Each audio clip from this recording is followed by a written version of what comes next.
Hi, folks. In today's tech tips, I wanted to share with you a fairly niche but quite handy tool to know about in Google Sheets. Now, for me, this has been most useful when I've been using Google Forms to collect information or survey people, particularly within the council where they have a Google email address. And in the past, I would quite often start my forms with a question which was just for their name, because respondents, although you'd get their email addresses, you might not necessarily know their title or their first name or how they want to be addressed. So if you're responding to them or getting back to them later, it makes it a bit easier to identify.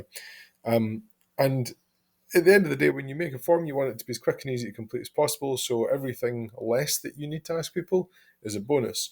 And it occurred to me that this is a really handy little tool in in sheets, which quite often you will have as a consequence of your form because you'll create a sheet and then you'll export it to a Google form.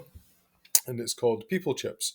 And it basically allows you, wherever there are any email addresses within your form, to convert those to like a representation of that person. And so, just to show you here, I've got our email addresses for the digital learning team here. If I just highlight that column and I go to Insert and go down to Convert People Chip, you'll see that now the email addresses that were there, which would have been collected from a Google form, are now converted to the name that the person has set up on their Google account. So for some teachers, that might just be a Mr., Ms., Mrs., whatever. Some people, that might be their actual name or their initial.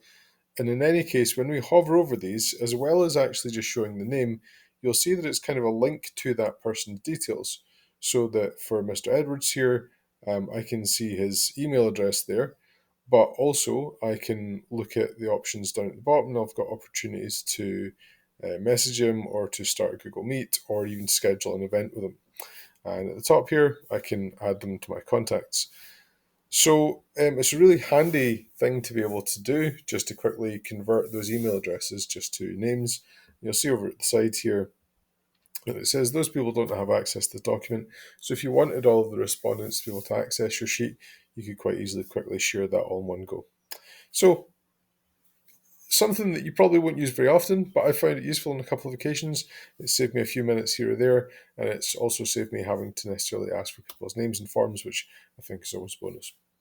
Cheerio!